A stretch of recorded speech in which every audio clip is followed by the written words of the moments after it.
to avoid the violence and all that. But then I think now that they have rescinded it, I think it's good because giving them that support, allowing them to put on their jerseys, keep social distancing, and put on their face mask. I think that will also give kind of backup to PSG ahead of that match. Tomorrow night it's going to be massive. Their biggest match, if you ask me, the biggest UEFA Champions League match ever, which is the final. Looking at the title tomorrow, the trophy, I think that was also many of the players on. Yeah, Thiago Silva is the captain. He's been linked with Chelsea right now. So saying goodbye to the Parisians, that could be a fantastic way of drawing the curtain on his career at Paris Saint-Germain. So I think Thiago Silva, as well as other players who will be leaving at the end of the day, their contracts this season, who also want to leave on the high. But right now, I think it's good that they have rescinded that decision and they can now go out, put on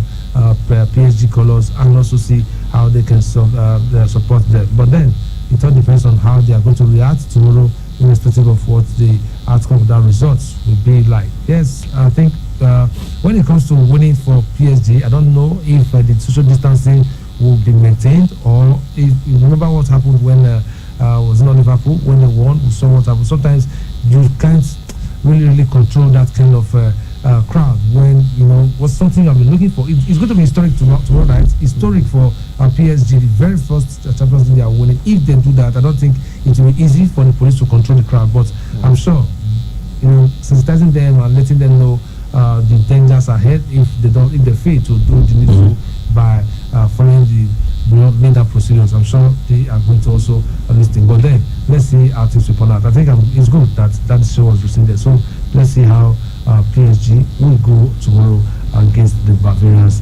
Bayern Munich. All right, let's dive into the transfer market before we talk about what we are expecting in terms of transfer that may still happen between now and the end of the summer transfer will come October 5th. Let's talk about William. William is a confirmed Arsenal player already. He said that what attracted him to Arsenal was the plan of Mikel Arteta, the manager of Arsenal, who recently just won the FA Cup with them against Chelsea. That he's got a plan between now and 2-3 years to win the UEFA Champions League. Now, it's not a big deal to have a plan to win the Champions League. It's really not a big deal. But is that really, really realistic? Well, it's possible. I think as a player, you have to be really, really, really confident of yourself, your abilities, and what you can bring. But one could say is so ambitious, talking about winning the UEFA Champions League, not even the Premier League for now. But then, I think he's used to winning major trophies. Talking about William, he won the Europa League with Chelsea, even with Shakhtar Donetsk. I think he also won the UEFA Cup with Shakhtar Donetsk. If that's my memory serves me right, he was a fantastic player for them before he joined the Zima Kashkala. Then from there, he moved to Stamford Bridge. So he knows that if the manager gets the right players, that could improve the team, it's possible they go for the UEFA Champions League. But then it's not going to be easy. But he has given himself a target. 2-3 years, he could do the same thing. And by the time he's leaving, he could leave with a UEFA Champions League medal. But taking a look at how Arsenal has, as a club, how they have fared, they fared so far.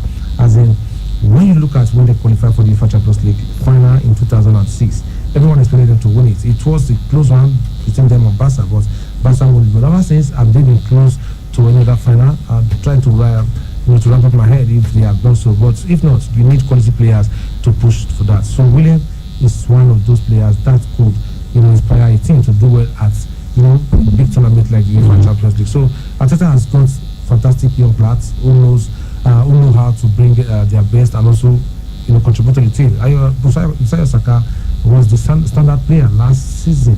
Though at his age, he's a young player, but what he did last time, so many players will find it difficult to play the kind of roles that he played. He played in different positions, and that was credit to Arteta, though he has been a fantastic player before attacking. But as a coach, you have to, help shaping your players, put them, in top shape and see how they can, improve before the end of the season. So he has got some quality players, young, but you also need experience to win Champions League. If you look at a club like Juventus, looking at the defenders, he here you have 33, 34, 35, 36 years, marshalling the defense. What you're asking, why would you have old men in your defense? But sometimes you need to use your number 6 and see how you can bring experience, to shaping that defense. Then up front, midfield and attack, you could have young players. Once they get the ball with their pace and all that, they could also, get goals and all. So for me, he's building the team, rebuilding the team right now, and also having projects. So he has brought William to help him achieve his ambition. Yes, he won the FA Cup, fine, but can the manager build on that to win the Champions League? Well, if that is what inspired William to join the Gunners, let's see how far they are going to go. But somehow, he needs a manager to inspire you to sign for him. Yes, I remember when Jose Mourinho was signing some players, just a phone call. Even if that player has already agreed personal terms with that club, once Jose put a call across, it's going to be a different ballgame. So also Alex Ferguson and Arsene Wenger. Arsene Wenger spoke to, I think it was Thierry Henry. They were on the plane when he spoke to Thierry Henry, and then Henry was he went to, at the end of the day, he joined Arsenal. And so for me, we need some managers with that influence, to bring players to the club. So for me, I think that's kudos to Arteta for what he has been able to do for bringing on board William. But 3 years Champions League, let's just keep fingers crossed and let's watch. All right, that's the in the transfer market. Arsenal close to completing the transfer of Gabriel Magalhaes, 22-year-old Brazilian centre back. After, according to what we're getting, he has completed his medical for a fee of 27 million pounds. But the agent came out today and said that none of those things are through. They are just rumor. That right now there's no contract for, or any Gabriel moving to anywhere just yet. But he's not going to be part of the squad this weekend. And after their weekend game, they are playing today in the French League. Yeah, after their game, they can start talking about contract. But one thing is certain. Gabriel is a man in demand and a man on the move, because Manchester United are also in the race to get him. Napoli but increase their offer to we have to increase their offer to get him. Maybe drop a 30 million pound on the table of maybe they would allow him go. And of course, like you said, Napoli in that race. Okay, Man United have made 27 million pounds bid for 29-year-old Juventus and Brazil winger Douglas Costa, but the Serie A club are holding out for an extra 9 million pounds. 36, that's too huge, right? 36, that's too huge for Douglas Costa. Well, it's evaluation, but 20% if Manchester United was playing that cash for a 29-year-old. Okay, Chelsea are closing in on 21-year-old German winger Kai Havertz after holding further talks with Bayer Leverkusen over a fee. Now, we also hear Chelsea are close to agreeing a 50 million pounds deal between themselves and Leicester City for England international Ben Chilwell. That happened like 8 p.m. yesterday. It was a breaking news at yesterday. So we hear that it could be a double for them, or even a triple one, coming in the next coming days. Both Kai Havertz, Ben Chilwell, and even Thiago Silva after the Champions League final tomorrow. West Ham United are trying to get England midfielder Jack Wilshere, who's 28, off their wage B and are willing to buy out the final year of his contract or subsidize a move to another club. Now, Chelsea are in advanced talk, like I told you, with Paris Saint-Germain captain. He's 35. That's why I'm laughing. And then Manchester City have agreed a deal with Napoli over the signing of 29-year-old Senegal defender Kalidou Koulibaly. Now, with what's his name, Nathan Ake, right there, and Koulibaly. Wow, that would be a team to watch out for. Maybe they have just already solved their defensive problem. Now, this one is the saga. Jadon Sancho's teammates at Borussia Dortmund are convinced that the 20-year-old England forward, linked with a move to Manchester United this summer, will remain with the Bundesliga side for one more season following his involvement in pre-season training. Juventus manager Andre Pirlo has caught former Argentina striker Gonzalo Higuain, 32, and German midfielder Sami Khedira, 33, from his squad. So they are free to go. If you want to get Gonzalo Higuain, get Sami Khedira, you guys can go get them now. All right, Everton are offering Watford 27-year-old French midfielder to carry a 120 million pounds a week deal for him to leave the Vicarage Road to join them up right there at Everton. Okay, now Leeds United have targeted Valencia and Spain striker Rodrigo Torreira as a key summer signing. I mean, if you have been following the English Premier League very well, you know Rodrigo once played in the English Premier League with Porto Wanderers so a couple of years ago, I think 10 years ago or 9. Okay, still in Leeds, their manager Marcelo Bielsa has set his sights on Freiburg's Gemma centre-back Robin Koch, 24, after missing out on Brighton Ben White. Everybody wants Ben White these days, okay? And those are the major ones that we're talking about right now. Now, we have an update for you concerning Manchester United, and that update is not a transfer news. Rather, it's about the case, the arrest of their captain right there in Greece, in Marconos. Yesterday, he walked out of the court today after pleading not guilty. The incident now, we have proper confirmation. I've seen the video. Gosh, I've seen pictures of the video. They were taking shots. You know, if you are a hardcore flexing guy, you know what I mean? They were taking shots. You know, they were drinking alcohol. Serious one. They were taking serious alcohol. You know, something happened. I think someone insulted their spouse and their friends, you know, so there was a little bit of confrontation here and there. So the police, you know, were on duty patrolling, stepped in, and according to the police, now I'm quoting them verbatim, that they assaulted, that 3 foreigners, including Harry Maguire, assaulted the police when they came to stop them fighting, you know, having the bar fight. But it didn't happen inside the bar, it was outside the bar. They were having that confrontation and they were shoving themselves and all that stuff. So they tried to put an end to it. Instead, you know, sometimes once you're under the influence, you don't know what you're doing. They said that they assaulted them. Then they kind of, one way or the other, finally got them inside the vehicle and took them to a police station, their own police station. Getting there, they started even dragging with the police. They were rude, they were forceful, they were this here and that. According to the police, so they were dragging the police, you know, in that, and they assaulted the policemen. So one of them, according to the police, the testimony he gave, now came out and said, okay, fine, there should not be any trial, there should not be any body sleeping in the set today, that they can just pay for anything that they've destroyed or whatever, that he will pay, he's got the money. And you know who can do that right now? He's the most expensive defender in the world as of this one, Harry Maguire. But they didn't say Harry Maguire, but they said one of the foreigner came out and said that he was going to pay, and the police refused to collect the bribe. But Harry, with his lawyer earlier today, said that he pleaded not guilty. Said a United statement now said, following the appearance in court today, we note that the adjournment of the case to allow the legal team to consider the case file. Harry has pleaded not guilty to the charges. It will be inappropriate for the player or the club to comment further while the legal process takes its course. Now, like I've told you, that's the many explanation of what happened yesterday. So when I said it wasn't just about fight with the policemen, it was the fight that happened after Mendo High. But it wasn't really right, honestly. You can only do that in Europe and get away with it. You know, trying to assault a policeman or to fight a policeman who came in to settle a scuffle. But in here in Nigeria, even you haven't even had an issue with policemen. You see them pulling the trigger and telling you it was a accidental discharge. So I think these guys over there, they should be careful on how they, you know, exchange words with the police, on how they, you know, try to have issues with the police, because sometimes if someone is holding the gun and you are having, even if you are high, I think that at that particular time your eyes should be clear and say, what am I doing?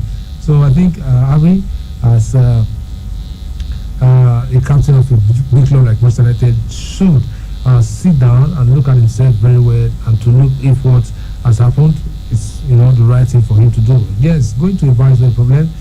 Getting your drinks or your brand of you know, drinks is not a problem, but getting to control yourself after taking your choice of drinks, that's the problem. So if you are high as a person and you think you are saying that a scuffle could just take place where you are drinking. Anything can happen when you're in the bar. Then you have to look at yourself and say, okay, let me just take a leave out of here. Even if you are there with your girlfriend, you could just call your girlfriend and get a cab. That is if you don't drive. Then you can leave that place and go elsewhere. Because once you are intoxicated, once you are high, kind of, even people trying to separate you from the fight could become your enemies. You could punch. So at the end of the day, you start telling them, I don't know, I did not just know what I was doing last night. I'm so sorry, it wasn't my clears and all that. Because the person was already under the influence of alcohol. So that's why they're saying, don't drink. If you know you can not control yourself, you shouldn't be drinking. Yes, he's over 20, talking about Harry Maguire, but 27, he should know. Getting to 30, closer to 30, he should know that what he did yesterday wasn't right. But now that he has been cleared of that issue, he is a free man now. But as long as the legal process is on, I think we should just wait for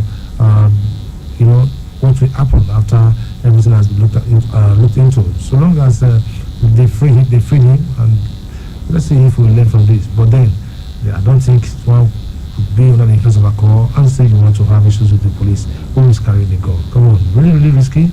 I don't advise anybody to do that, because the policeman could be very bitter at that point, and he's carrying the gun. One trigger, life is gone. International is closed. So players should be very careful. Not just players, but those people that call themselves ballers. Enjoy yourself, but stay out of trouble, especially with the security agencies.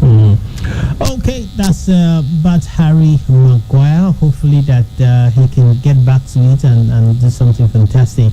The news United fans want to hear is their club getting 1 or 2 players in, and the ones in there they're cool and not being the way they are right now. I mean, trying to think about what I'm saying about Harry Maguire. It's quite unfortunate what has happened to him. Hopefully that he gets to learn from this. Okay, and the French League for 2020-2021 is on, and our brothers were in action last night. In fact, from the information I got from professional colleague right in Europe, he was present in. No, this is about today. Friends with Tomo Akatuba as well, but he was there with Jonathan Raw. They went to watch our brothers play. Talking about Simon Kalu, Simon Moses, and George Maja. They played yesterday, but the game was between Bordeaux. Kalu and Maja played for Bordeaux, while Simon plays for North. So that game ended in a goalless draw. But the good news is they all played very well, and John Raw, the manager, or can say the technical advisor of the Super Eagles of Nigeria, was there to watch them play yesterday or last night. Of course, remember very soon the lads will be in town to play a game, and as far as the African qualifiers is concerned. Then, as we speak right now, 23 minutes of football. They are taking on Angers, and they're waiting Angers at 1 goal up. Then, like you said earlier, we will be playing by 8 p.m. against Rennes. Then tomorrow we have Monaco at 12 o'clock, taking on Reims. Lorient will be to Strasbourg. Then Nice versus Brest, while Nice will take on Lens. Remember, Lens and Lorient are part of the clubs that gained promotion from the second division to League 2 to League 1. So let's see how their baptism of fire will look like tomorrow against Strasbourg and Nice respectively. But for Lille, Lion starts without Victor Osimhen. Very first game today, but whole line. I think they've got a couple of other players who could try to fill in for Victor Osimhen tonight. Yes, he did wonderfully well with them, but Jonathan Ikone could be the one to lead the line. Remember, they also have Renato Sanchez as well as Jonathan David. So it's not going to be easy though, but I think they just have to cope, without the Nigerian superstar, because everyone wants to, improve and go higher. So one season, 81 million euros due to Napoli. That was great for Victor. So let's see how they'll play against Rennes tonight. Okay, from there now, let's move to the United States of America. Let's take a look at what happened yesterday as far as the NBA is concerned. Of course, the Clippers were in action against the Dallas and Mavericks, and of course it was an entertaining one, and they went it back and forth, and finally the Clippers won emphatically 130 to 122 points. So they are in game 3 now, so they move into game 4, but the Clippers now, they are now leading 2 games to 1. That's 2-1. So, and then from there we also saw a game between Raptors and the Brooklyn Nets. The Raptors won that game 117 to 92 points, big one, and they have taken the lead to 3-0. So if they win their game 4, they'll be through to the next stage of the playoffs, and this is the Eastern Conference for the Toronto Raptors, who are the defending champions. So for Brooklyn Nets to have a game 5, game 6, and possible a game 7, they will have to win their next game. Okay, but if they lose their next game, which will be 4-0, there will be no need for them to play the remaining 3 games, because even if they win the remaining 3 games, before 3. So then elsewhere, the Denver Nuggets played against the Jazz, talking about Utah Jazz, and Utah Jazz won 124 points, so 87 point emphatic one as well, and the Utah Jazz, they lead the series now 2-1, so they go into game 4 from here now. Then Boston Celtics defeated the Philadelphia 76ers 102 points to 94 points to take a 3-0 lead in this particular series as well. So if the Boston Celtics gets to win their next game, that will be it for the Philadelphia 76ers as far as the playoffs is concerned. Okay, let's go back and take a look at some statistics now.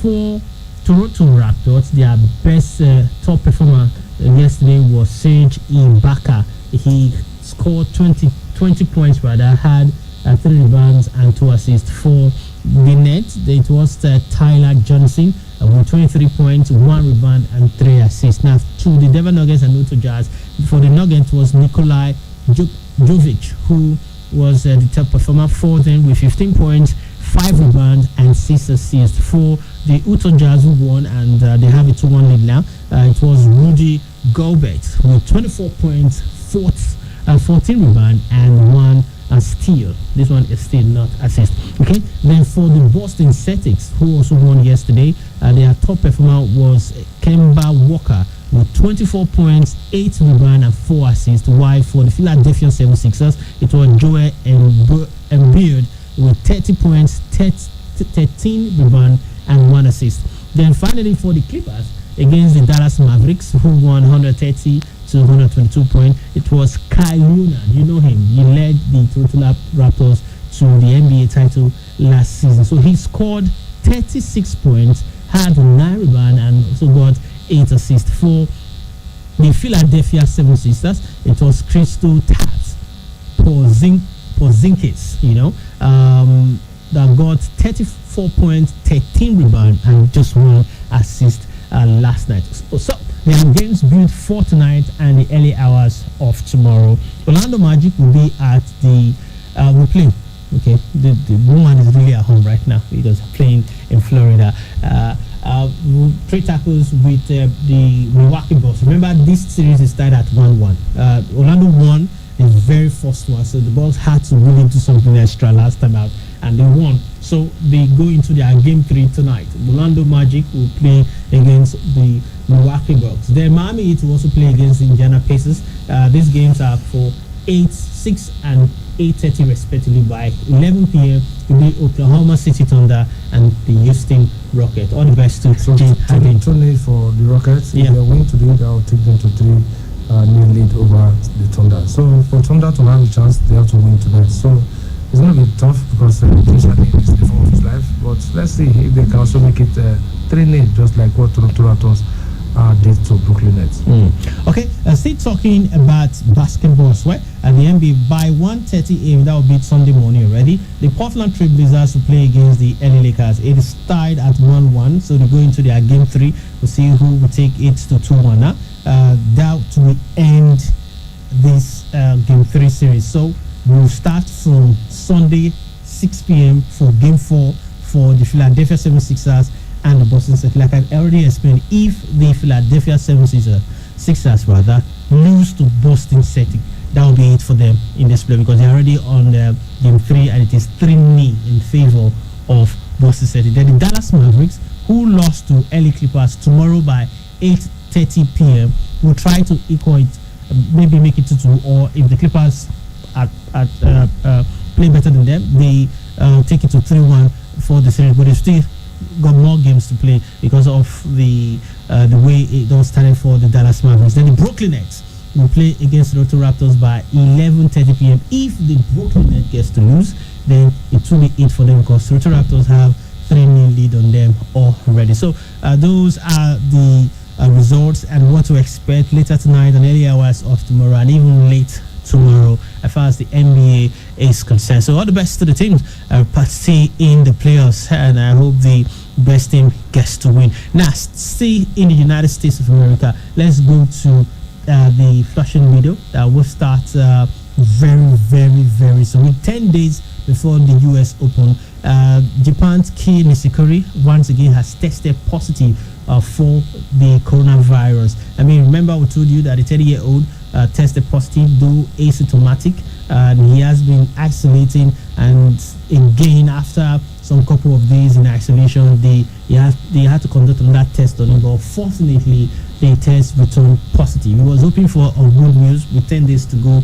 Remember, he needs to isolate for 14 days, and hopefully he gets tested twice and the 2 test returns gets to return negative. That's when he can participate at the US. But unfortunately, it's just 10 days to go, and the test conducted on him yesterday came back positive. Well, it's so sad that Nishikori has found himself in this kind of situation. This is somebody who was who contracted the virus, but he was asymptomatic and he was expecting to return negative enough for him to compete, but still positive. But then, looking at the America's Public Health Authority, which states that those who test positive must isolate for 10 days. Now, looking at the number of days he will be isolating and when the tournament is going to kick off, by the time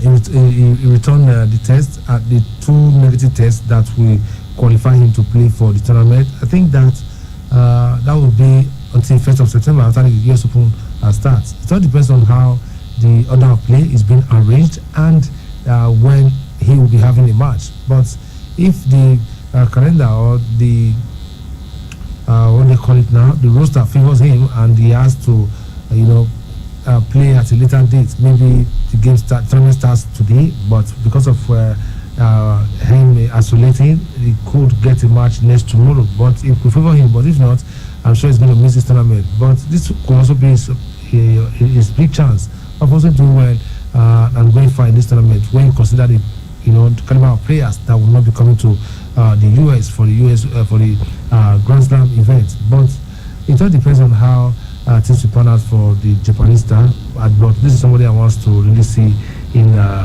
this tournament. He could just do very well and go as far as maybe the semi-finals or the final. But let's hope that it return negative before we start talking about all this. It's really unfortunate that somebody is expecting a negative test, but all they got was positive. Let's see. Let's isolate and see how far it will be.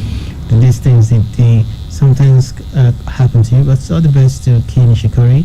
It hasn't been fantastic for him lately, injury here and there, and probably this would have been one opportunity for him to win a Grand Slam, but unfortunately the coronavirus with all these players not in there. Okay, maybe he would have fancied getting in there and having just Novak Djokovic, competing with, probably will fancy himself winning something. But unfortunately, like I said, the test returned positive, so he will probably not be able to get there. Okay, let's just take a look at some of the things that happened the first Friday night SmackDown is concerned. It was another rebellious night from the Blue Brand superstar as this rounded the ring to try and ward off another intrusion in a battle of two powerhouses between Sheamus, who scored the first Big Five blow with an Harwich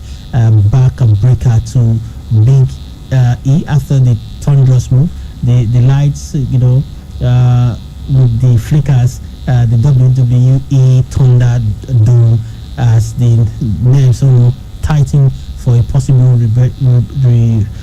retribution, rather invasion. But the match would definitely continue, and the Big E grabbed the momentum with a series of belly-to-belly fantastic move, unable to keep his focus on the ring for long. That the King Corbin would then come in for a brawl for them in the fight last night. Okay, in the ring with his tenacious towards Matt Riddle, the Chaos would distract the Celtic Warrior, leaving it open for the Big E to wrap up Sheamus from behind and score a win yesterday. Who we now officially join the Ibracadabra Sport to give us more on what happened last night at Fast SmackDown is concerned. But that will be after this quick commercial break. We'll be right back. Talks maybe by the way, but it is scratch person, 9% scratch sense. Them talks say to peace no hard, but foul no feet, word. From north to south, east comes west. For this state, our eyes don't open this ground past here. When they observe the matter all around, see good governance, not be by grand beast, not be by chop finish big teeth, not be by preach finish for pulpit, come the wrong hypocrisy for streets. Now for inside belay the first spark, because reason matter well. The true intention of every good leader now to make the common man feel like stars. And for those states, we don't understand this one as facts. Say, but we know Baseki, now let good governance for starts. Vote Governor Baseki, vote PDP.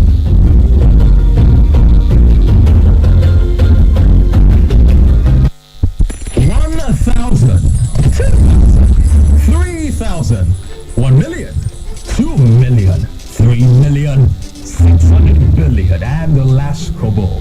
Oh yes, we follow the money. It's all about the business and the business of business. The gains and the losses. The bulls and bears. The rise and the falls. The risk and the satisfaction of seeing the last kobo rise to millions. On KUFM's Business News, the simple and complex jargons of business just make sense. Get the trending news on the morning market, forecast, investment opportunities, policy changes, and other breakout information on the ever-busy world of business. KU Business News, Monday to Friday on our news dawn, 6:30 to 7 a.m.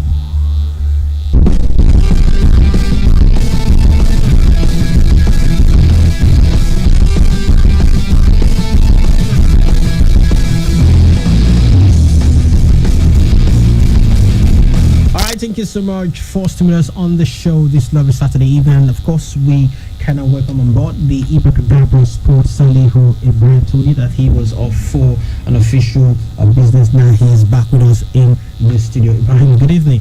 Before we get into wrestling and talk about what actually happened yesterday, as far as SmackDown is concerned, I just want to get your thoughts about what happened last night as well. But this time, not in United States of America. It happened in Germany, Cologne, to be specific, between Inter Milan and Sevilla.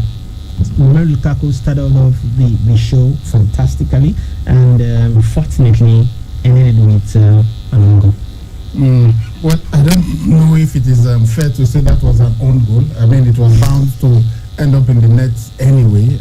He was just trying to clear the lines, but unfortunately it didn't work out for him. But he has been fantastic. He has even equaled Cristiano Ronaldo's record of scoring in 11 consecutive matches in a European competition. Though his is in the UEFA Europa League, while Cristiano Ronaldo did it in the Champions League. This is a man that has scored in every match he's played for Inter Milan in the Europa League, and of course we know that when he was at Everton he scored in 5 consecutive matches. He's now taken that scoring streak to 11, which is really fantastic, and I'm sure Manchester United will be looking at him and wondering, did we really get it right with this young man? Although that has been the story of his career. Even when he was at Chelsea, many thought they didn't give him enough time to really step up and become the next Didier Drogba, whom he idolized and even tried to model his game on. But right now I think he's playing particularly well. You've got to feel sorry for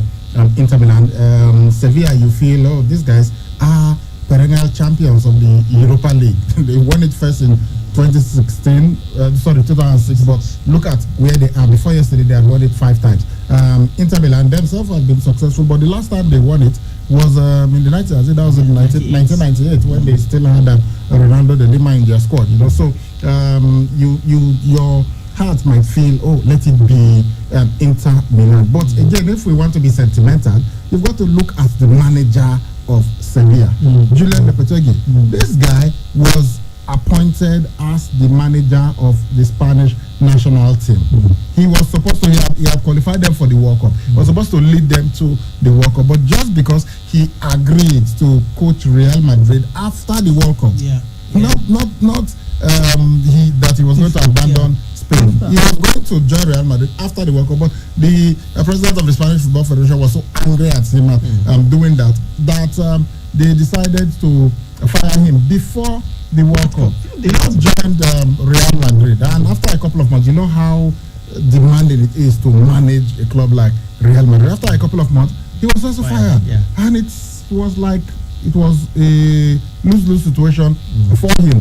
The club for whom he sacrificed and got fired as the coach of the national team and did not go to the World Cup, because that is the pinnacle of every coach's dream. You want to get to the World Cup, but he didn't get the opportunity because of Real Madrid, and after some time Real Madrid fired him, and now he became manager at Sevilla. You could see the tears yesterday. It was an a purgation of emotion for him because of the stress that he had gone through. So when you want to be sentimental, you've got to look at it and say, well, Julian Lopetegui deserves to win that title because of what he has faced recently. But some things, sometimes in life things just happen and you wonder why is it that Real Madrid are so good in the UEFA Champions League? Even when they are having a horrible season, they tend to find a way in the Champions League, and that's why they've won it more than any other club. In fact, almost twice the number of times that any other club has won it. The next best is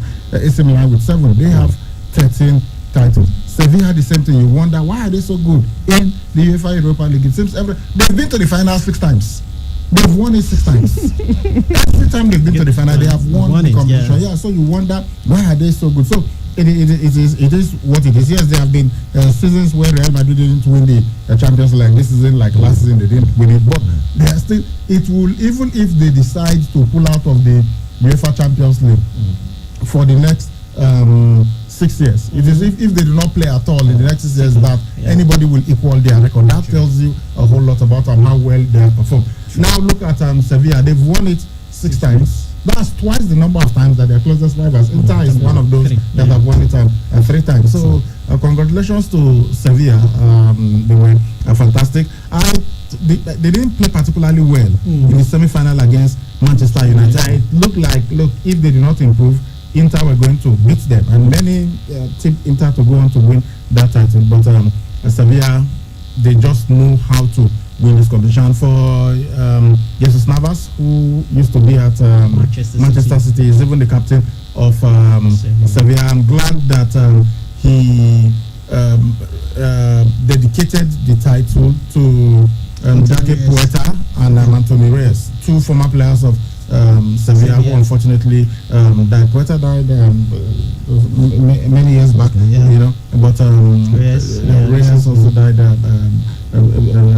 recently. I think it was last year that he died. It was an accident that he was involved in, former Arsenal player too. So really a nice gesture from Jesus Navas to dedicate the title to the memory of their former players. So when you look at all these things, you just feel emotional that, okay, sentimentally, Sevilla deserve to win the title, but I know, looking at the way they've played recently, maybe you also say Inter Milan deserves it, especially with their manager Antonio Conte, who's never won a continental title. Yes, he's won the league.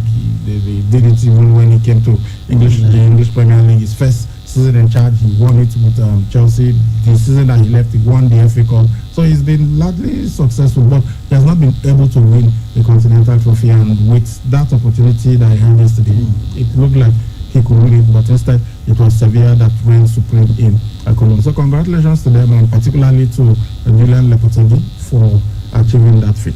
All right, just one more from the game last night. You spoke about how Romelu Lukaku has flourished under Antonio Conte. In his post-match conference, he said something kind of disturbing, that he doesn't know if he will be the manager of Inter Milan next season, but he will have to wait for the meeting next week between himself and the board of Inter Milan.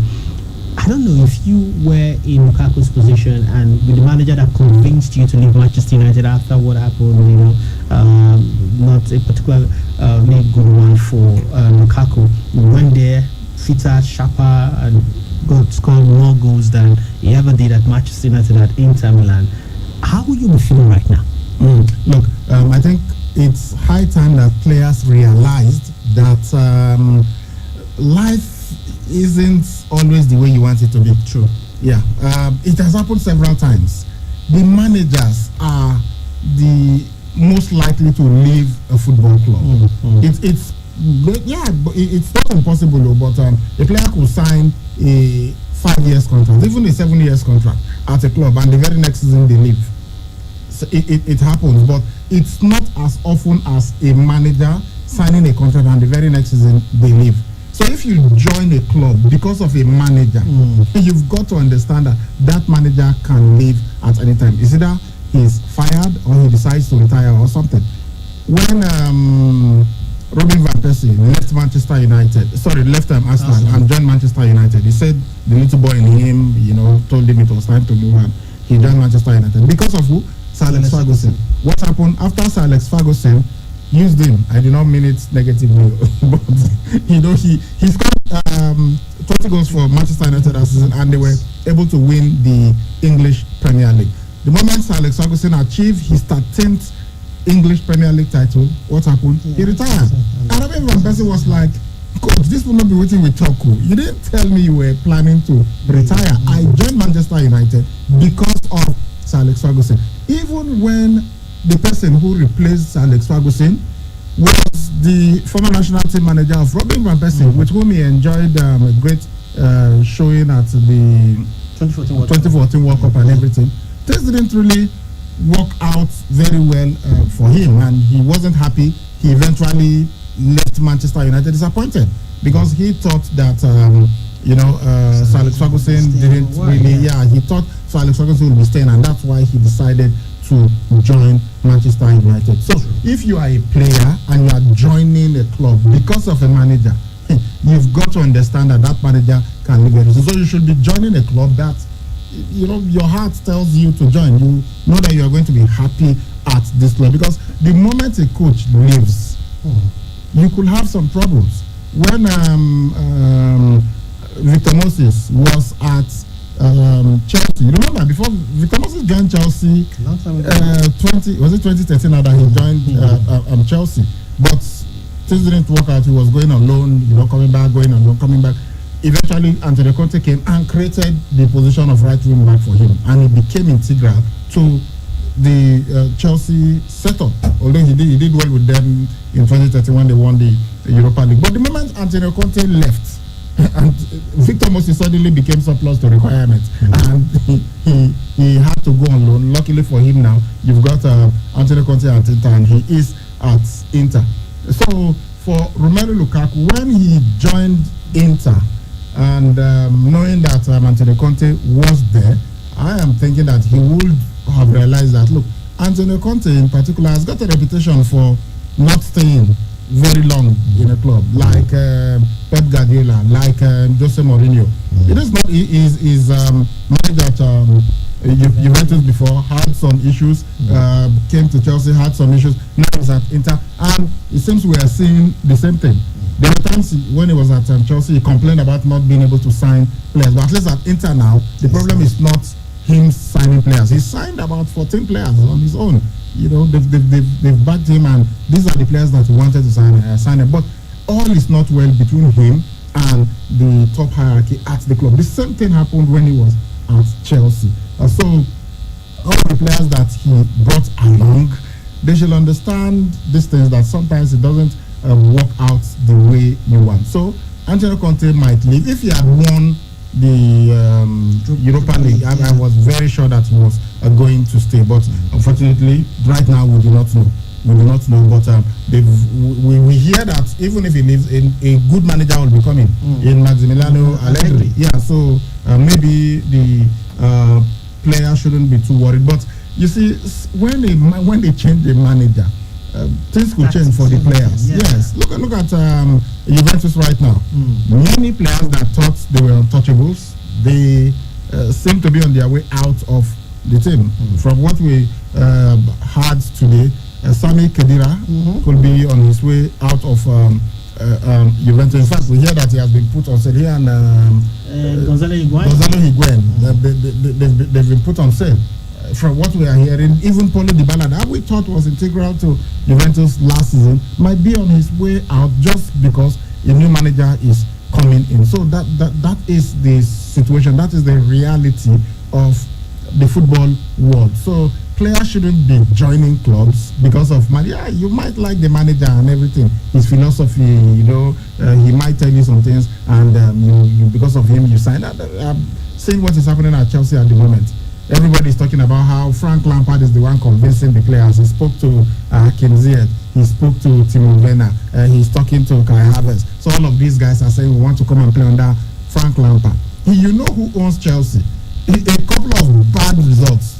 Frank Lampard was excused last season because he did not sign any player. But believe me, a couple of bad results next season, Frank Lampard could be on his way out, and it will not be the first time that the owner of the club will be kicking out a club manager. Remember, Roberto Di Matteo won the biggest trophy for them. If you watch that man, he went to meet Roman Abramovich and told him, I want it. Yeah, because he knows how much the guy has been chasing the UEFA Champions League title. But what happened? 6 months after winning the UEFA Champions League title, Roberto Di Matteo was fired ruthlessly, as if he never meant anything to the club. But this was somebody that was a legend as a player. In the history of Chelsea, he scored the fastest goal in the FA Cup final. For many years, it was even the fastest until Luis Zaha scored incidentally against Chelsea in the FA Cup final of 2009. So, even though Frank Lampard, many players are joining Chelsea because of him, if he's fired tomorrow, the players will still be there because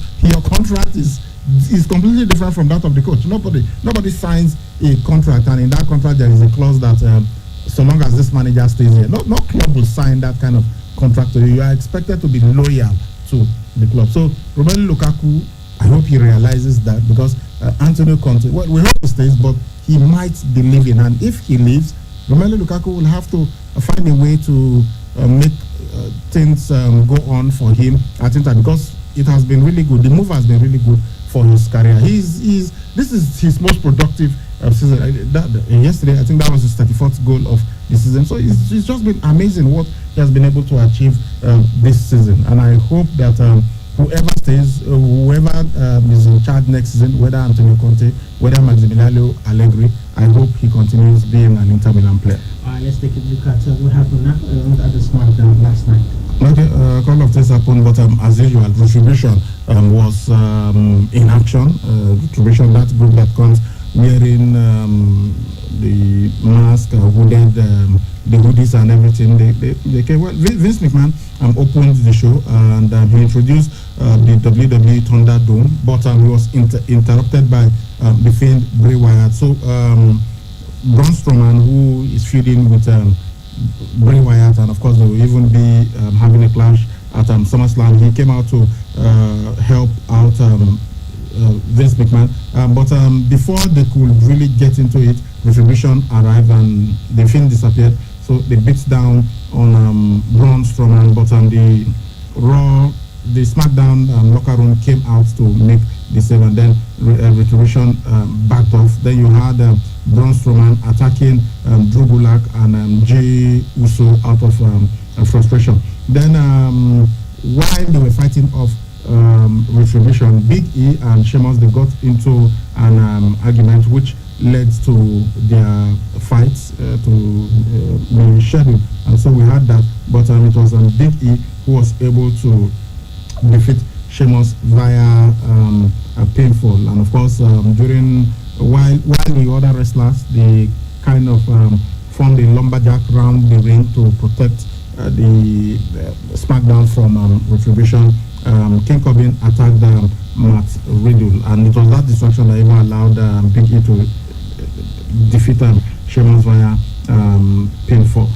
Then we had Shinsuke Nakamura and Cesaro. They took on Lucha House Party. It was for the SmackDown titles. Shinsuke Nakamura and Cesaro, they defeated Lucha House Party by pinfall, and so they retained their title. So on Sunday, where we'll be having SmackDown, there's going to be the SmackDown Women's title and the Raw Women's title is going to be on the line. Incidentally, Asuka, the Empress of Tomorrow, she will be contesting for both titles. So she's going to fight against Sasha Banks, who is the Raw Women's champion, and then Bayley, who is the SmackDown Women's champion. So yesterday, as it is right now, they do not know who will face Asuka first. So they've decided now that there will be a Naomi came out and she challenged both of them to a beat the clock challenge. That whoever is able to win fastest, that's what the beat the clock challenge is. Whoever gets the victory faster will go second against Asuka, because that would be something of an advantage after the person after Asuka had already fought maybe Bayley, then Sasha Banks. If she's second, Asuka is already weakened after going through one fight. So while they had this fight, the boss Sasha Banks, she was able to force Naomi to tap out at 3 minutes 39 seconds. And so Bayley came in next to take on. So the time she had to give was 3 minutes 39 seconds. But she rushed in too much, and so she got hit by Naomi with the rear view, and so Naomi was able to pin her. So it was Sasha Banks who won. So Sasha Banks will be going second against Asuka. But Asuka arrived and she promised that she is going to be the empress of every title. Then she was able to beat on Sasha Banks. She caught her on the ramp. Then she was able to hit her with a sliding knee, and of course Bayley ran away while all this was going on. And at SummerSlam too, we'll be having Sonya Deville, who used to be best friends with Mandy Rose, but she attacked Mandy Rose, cut her hair, and now we're supposed to have a hair versus hair match. That is, whoever loses is going to have her hair shaved in SummerSlam. So, but Mandy Rose, she came out and then she tried to make peace with Sonya Deville, told her that they should put the whole feud behind them and they should go back to standing as some friends. But Sonya Deville refused, and then she later slapped Dana Brooke for showing sympathy, and then she also said that Mandy Rose was scared because she knows that she was going to beat her, and then she promised that she was going to end her friend's career. And so the match has now been, the stipulation has now been changed to a no disqualification, loser leaves WWE match. So that's what we're going to have. Anybody that loses will be forced to leave the WWE. Then Nikki Cross was asked about Alexa Bliss, and then she said that Alexa Bliss was not the same after she had that that encounter with the Fiend. I know they've been projecting the Fiend as whenever you tangle with him, you are changed forever. So we also had the Intercontinental Championship title. During that opening brawl with Retribution, AJ Styles, he kicked Jeff Hardy in the back of his right leg, and he needed the trainers to look at it. But later that night, we had a match, Jeff Hardy taking on AJ Styles for the WWE Intercontinental Championship, and it was Jeff Hardy who won this encounter. So Jeff Hardy is now the new WWE Intercontinental Champion. And when AJ Styles was interviewed backstage, he was really angry and he was yelling. So finally, we had Braun Strowman attacking Bray Wyatt in the Firefly Fun House. So while Bray Wyatt was in the Firefly Fun House, he talked about Braun Strowman's romance with Alexa Bliss, and then he reminded everybody, he told them that love is dangerous and it's best for everyone involved that Braun Strowman stops being involved with Alexa Bliss. But as they were, as he was on talking, Braun Strowman came into the Firefly Fun House, and then he knocked out Bray Wyatt and dragged him out to the arena, and then they fought a couple of times, and then Braun Strowman was yelling at Bray Wyatt and telling him that he messed with his head. He then chokeslammed him onto the concrete and then left him unconscious. So the medical team came and they took Bray Wyatt on a stretcher into a nearby ambulance. But as the ambulance was driving away, it suddenly stopped, and then it's kind of reversed, and Bray Wyatt, well, not Bray Wyatt now, his alter ego, the Fiend, appeared and he started laughing at the camera. So that it's going to be some retribution at SummerSlam. Let's go to SummerSlam now. It's going to come up tomorrow. That's the 23rd of August. It will be at Orlando, Florida, at the Amway Center. So for the first time, their pay-per-view event is not going to be taking place at the WWE Performance Center. So some of the matches that have been lined up, as we have mentioned, Mandy Rose versus her former best friend Sonia Deville. This is going to be, the stipulation is no disqualification, loser leaves WWE match. Then we also have the Street Profits, Angelo Dawkins and Montez Ford, who are the Raw Tag Team Champions. Montez Ford, as I've said a couple of times, is the husband, real life, of Bianca Belair, who calls herself the EST of the WWE. So they'll be defending their titles against former champions Andrade and Angel Garza. So after this, we are going to have, well, it's not in this particular order, but these are the matches that we have. The Fiend, Bray Wyatt, who is the WWE Universal Champion, Braun Strowman, who is the WWE Universal Champion, will be defending his title against the Fiend, Bray Wyatt. So this is a singles match for the WWE Championship. Then we'll also have Bayley, who will have Sasha Banks in her corner, defending her WWE SmackDown Women's Championship against Asuka. And we now know the order, because Bayley lost to Naomi last night, while Sasha Banks defeated Naomi. So the loser is going to go second. The loser is going to go first against Asuka. So it will be Bayley versus Asuka for the WWE SmackDown Championship. Then after that, it's going to be Sasha Banks, who will this time have Bayley in her corner. She will be defending her WWE Raw Women's Championship against the same Asuka. Dominic Mysterio, who will have Rey Mysterio, his father, in his corner, his father in real life, will be taking on Seth Rollins, who will be having Buddy Murphy in his corner. And this is going to be, the stipulation is a street fight. Apollo Crews, who is the WWE United States Champion, will be taking on MVP.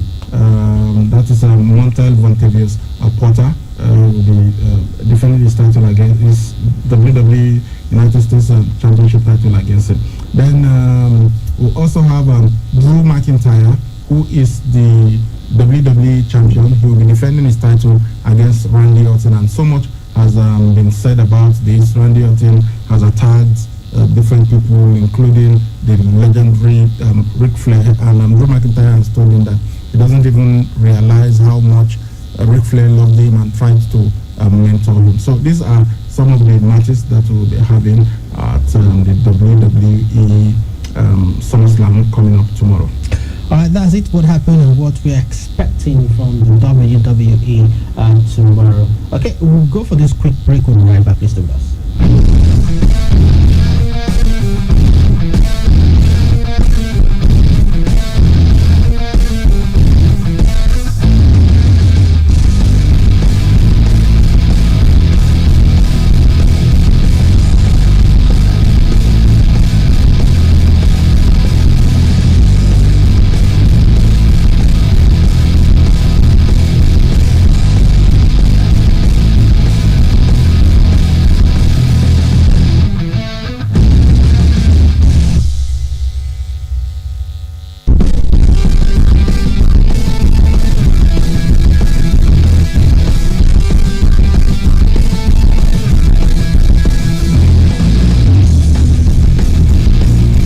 Thank you so much for staying with us. We're just getting that Freddie Ljungberg has left Arsenal Football Club, and he said he's leaving the role after more than a decade, almost since '98. He has been with Arsenal, with the football club. So he said he's leaving to pursue something that he wants to become a first-team manager. So he's leaving his position as an assistant to Mikel Arteta. And of course, he was one time first-team coach for 2023, promoted to the first team when they sacked their former manager, and then he had to step back to assistant role when Arsenal appointed Mikel Arteta. Okay, all the best to him. Hopefully get to see him in English Premier League, coaching a big team and winning trophies. Okay, time for you to be part of the show now. 0706 263 9275 or 0903 939 4427 plus 0812 178 9154. Hello, caller. Hello? Danjuma. How you did now? Good to know. Good evening. Welcome, well done, Danjuma. Yeah, good evening, Danjuma.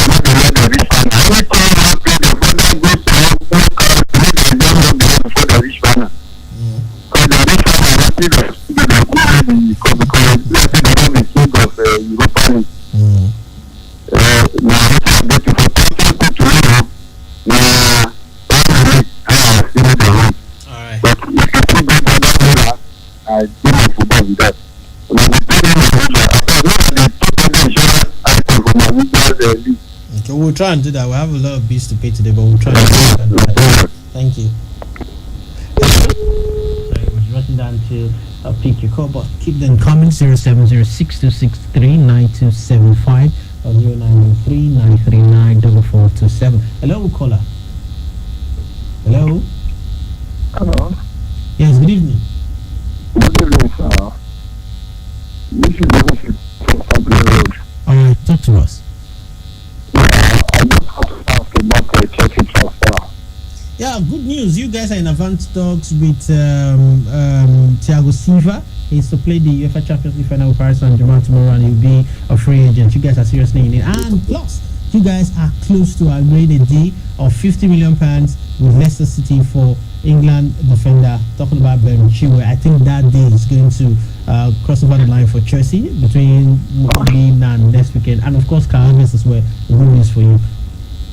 Thank you very much. I appreciate it. We talk about the sport and working, and very glad to give you a to talk about sport. Also, I want to say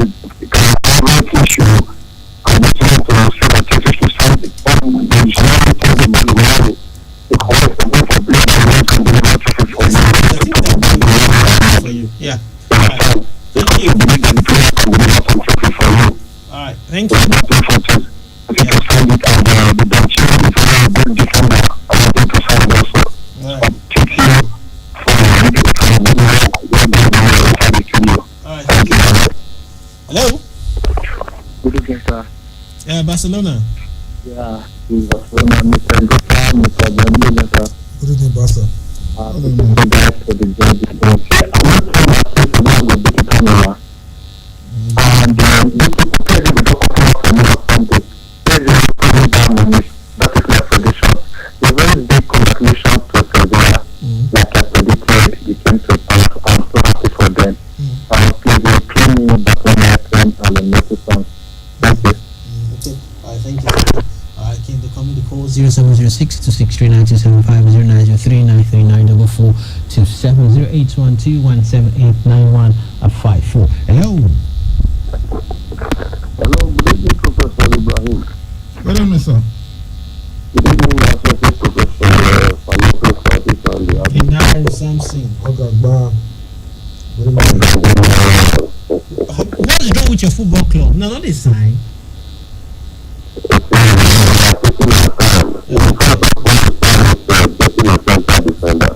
Okay.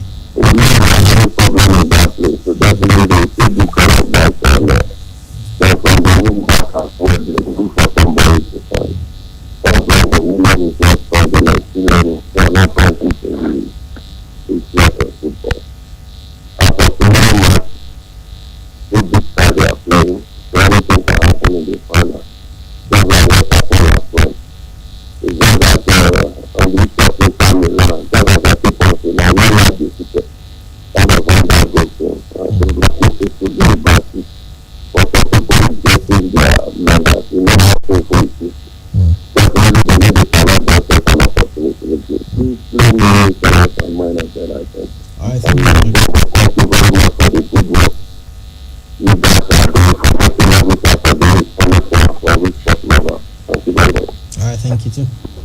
Hello? Good evening, sir. Yes, good evening.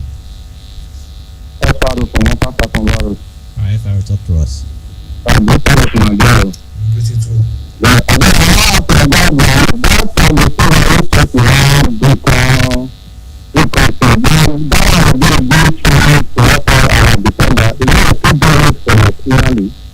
But you still say they play Champions League final, and I'm the captain of PSG. So I think the thing is just a stopgap. They just want him to come in, maybe for this year, and make his team maybe next year. You know, so they just buy one 18-year-old boy, what do they call Xavi Mbayomba. So maybe they want make that one develop to take over. But I'm sure it's just they need somebody that will just come in immediately and help them. But you know, the guy is on a free transfer, so it will depend on Chelsea go agree with him. Right now, waiting the guy they earn now 1.3 million pounds every month. So maybe Chelsea go offer him like £400,000 a month. That's like £100,000 a week. I don't know. I just speculate.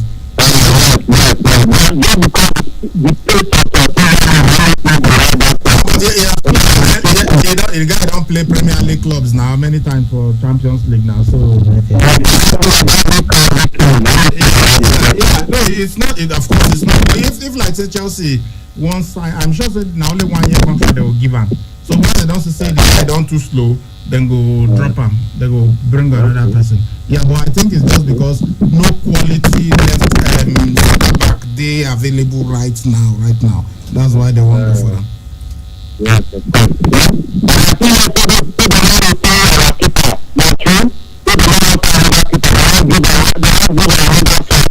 Well, all the one we had already said, Chelsea wants they want bring another goalkeeper. Yeah, so even till yesterday, they are still talking of different goalkeepers.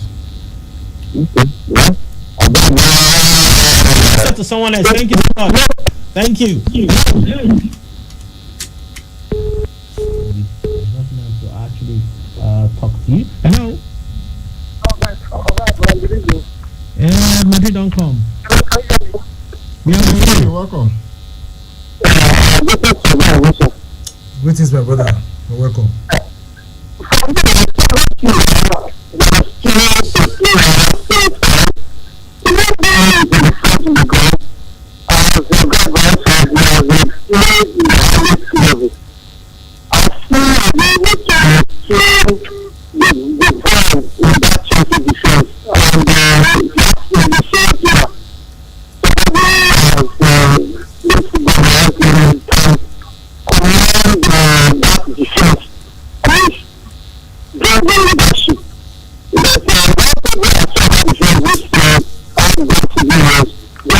league and then the first. No league.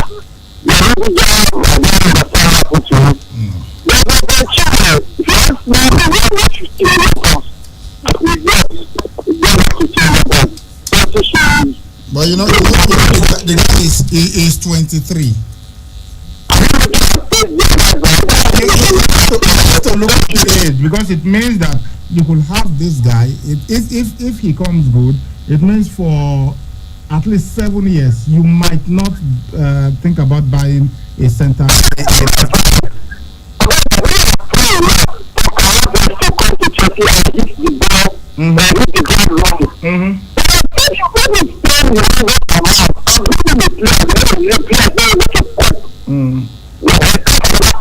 Yeah.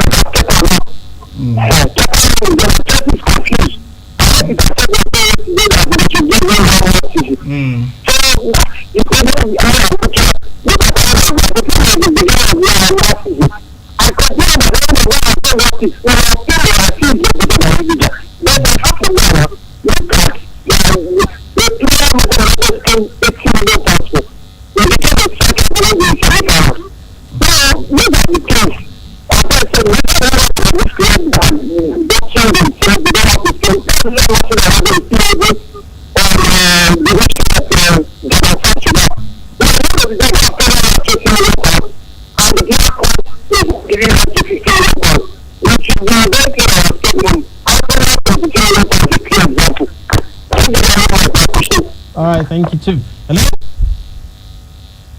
Hello, my brother. Good evening. Good evening. Sorry, I greet you. I greet you, and I become. I greet you too.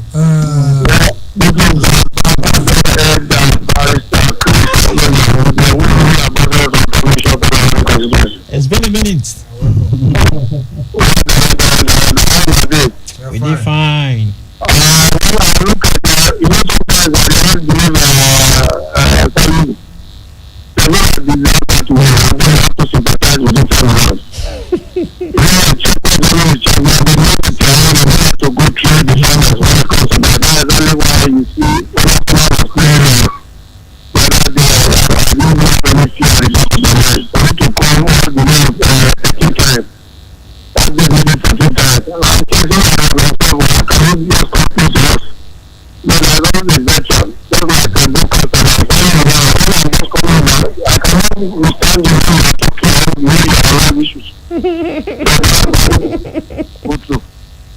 All right, thank you. Appreciate you.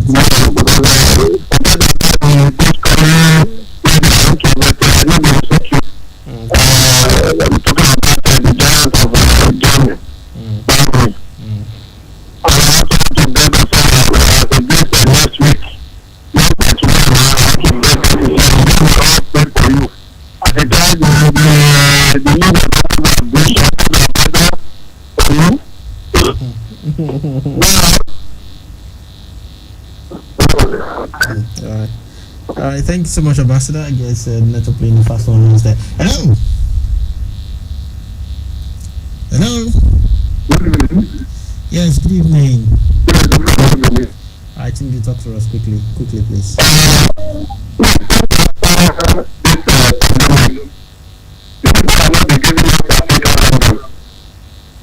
The league.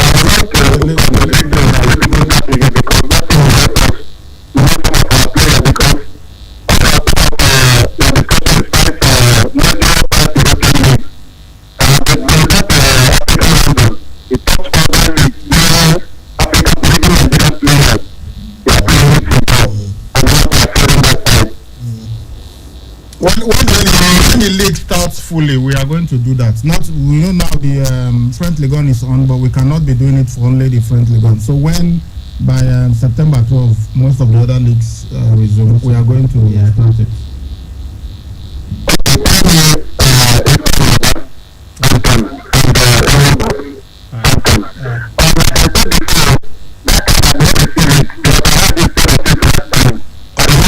Which card? The green network card. I sent it.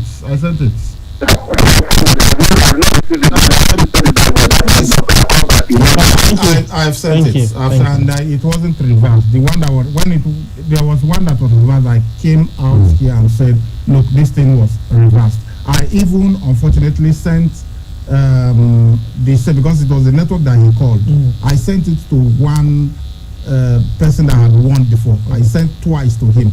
You understand? So it means that I used my own funds to send that. But for his own number that he called it on air now. I think it's 50 that starts his line. I sent it to him. I sent it. Look, I've disposed of it, but I sent to that number that you gave us on air.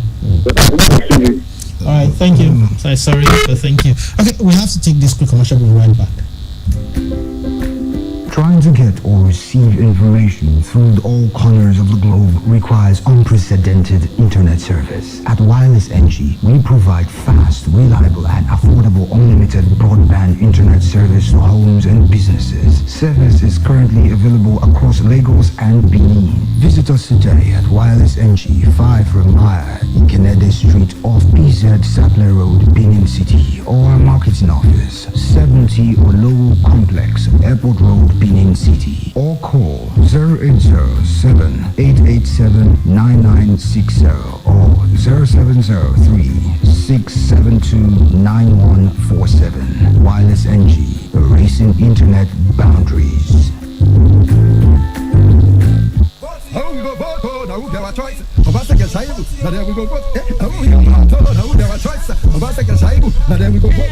Which one be this over second shy? Not really make sense. Not to say, to the last second time we want to come back for.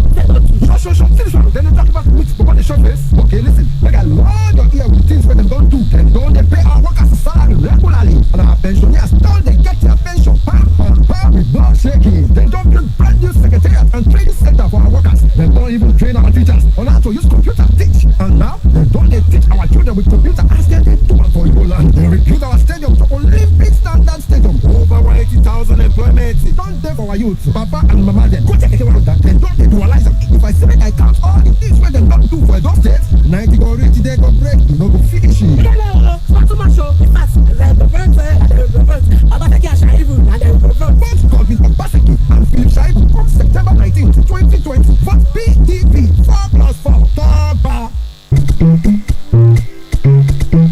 Come see for yourself, oh. This no be the one you go take on the ear here, oh. You must take your eyes see so that you self go enjoy wetin other people they enjoy. Uyi Technica, the generator headquarter where they make everybody enjoy generators of all sizes and models for affordable price. Whether not the small one for barber shop or I been a big Perkins generator for factory and big building. Uyi Technica, the place for generators, spare parts, grinding machine, pepper mill, and others.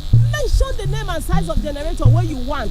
Bakam Uyi Technica get them for the kind of money where they your pocket. Bakam Uyi Technica get them. Go take your eyes see for the generator headquarters. Uyi Technica, 7981 and 83 Mission Road, Benin City, and all other Uyi Technical branches. Uyi Technica, affordable products for everybody jollification.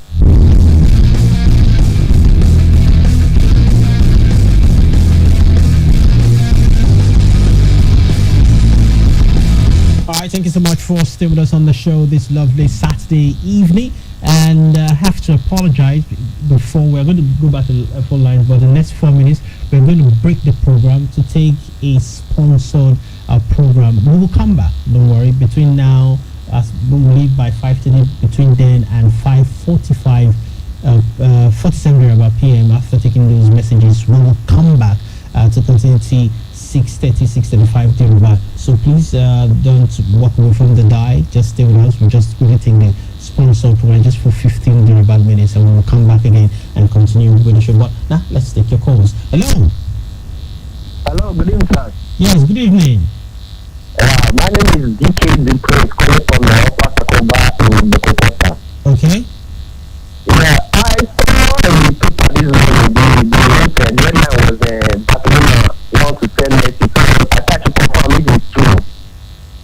Well, from what we are getting, that he spoke with Ronald Koeman and his intentions are still at same as when they lost to Bayern Munich. He wants to leave. That the changes he's asking for is not with the technical crew is with the board, as in the president of Barcelona. We don't know. These things are just coming. This one is saying this one, the one is saying another thing. We have to wait and see if Messi will eventually leave Barca or he gets to stay.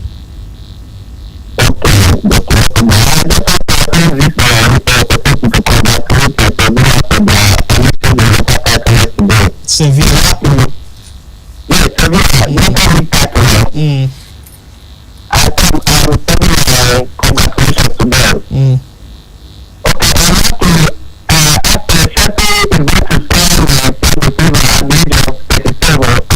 No, 25 minutes going to 26.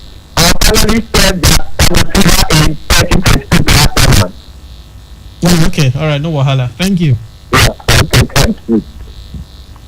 Hello. Good evening, sir. Good evening. Maracana, how are you? Fine. Oh, you have to be fast about it. Good evening, no. You're welcome.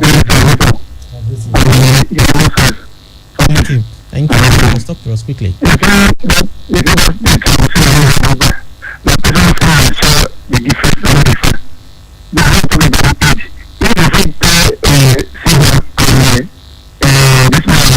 Benchy where?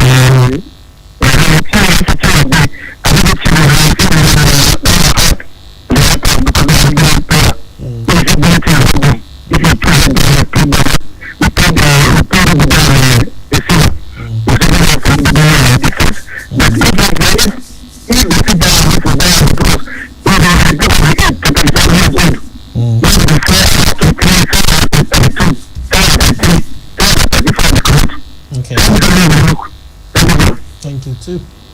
Alright, but you also look at the fact that he's still fit and he's playing the Champions League final tomorrow. Hello. Hello, good evening. Yes, good evening. Talk to us. Alright, quickly. Okay.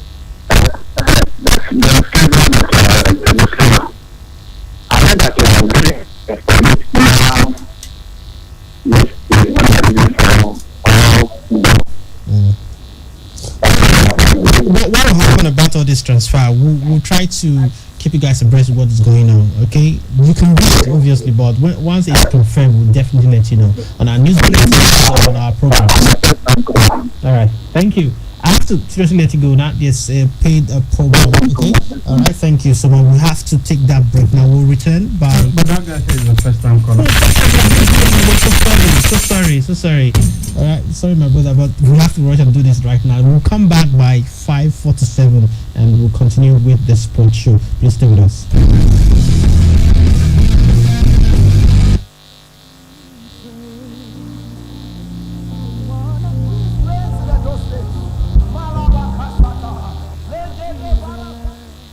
Hello everyone, I welcome you once again to our day 6 of a special prayer program, Healing to Edo State. It's been very interesting and we'll have a nice time ministering to the soul of Edo State. I want to once again thank our man of God, Reverend Dr. Chris Yakilome, for giving us this direction and all the guidance, teaching us how to pray for our state and our catchment. Now, I want you to know that Edo State is said to be the heartbeat of Nigeria. But beyond that, Edo is very pivotal in the calendar of God for the end times. We have had several ministers who, through fasting, praying, helped us maintain the peace that was handed over to us in Edo State. Our right to worship, our right to serve God. That's why we're bringing this program to you. And I just want to show you a scripture from the Bible. It's actually from 1 Timothy chapter 2, and I'll be reading from verse 1. Oh, hallelujah. Now, it says, and I want you to listen and pay attention because some might be wondering, why this program? A man of God taught us this, and that's why we're doing exactly what we're doing right now.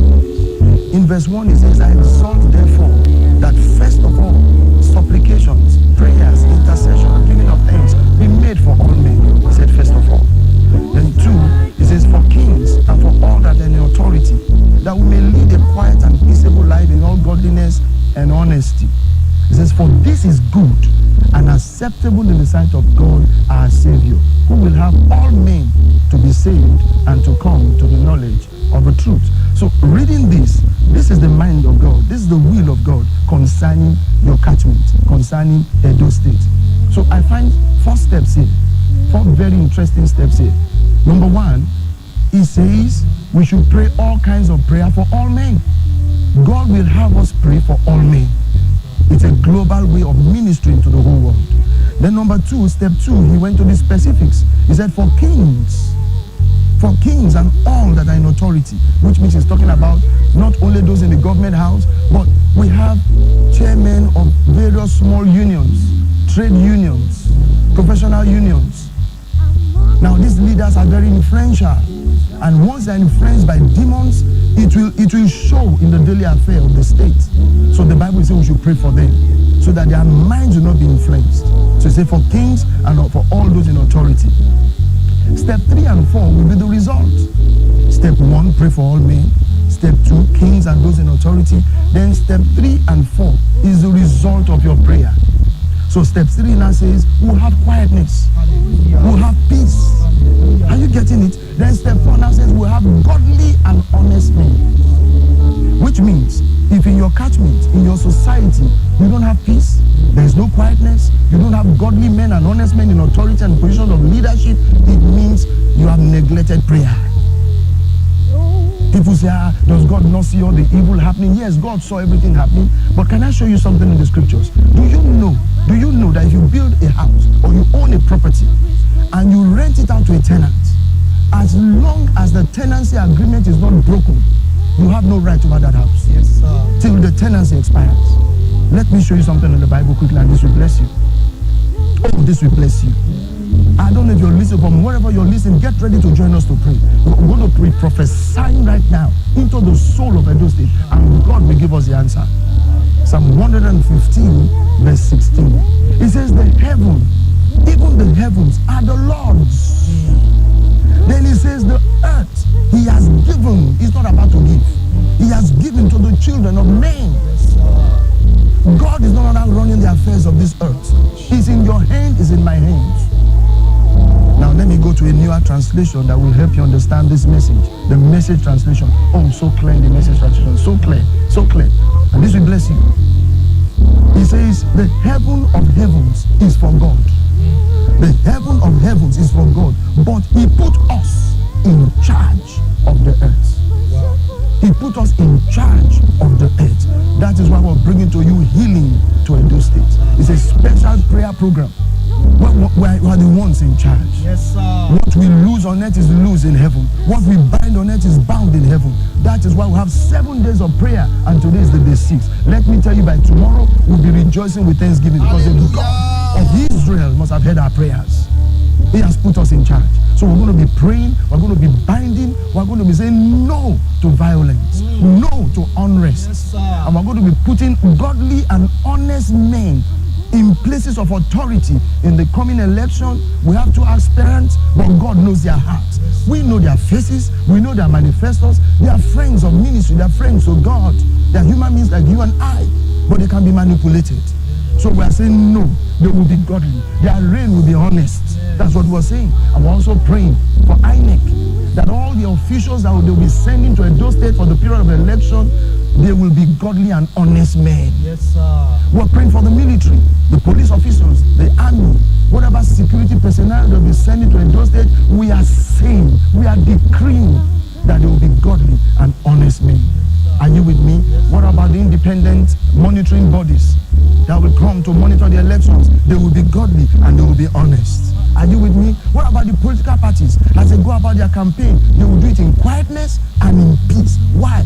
Because we said so.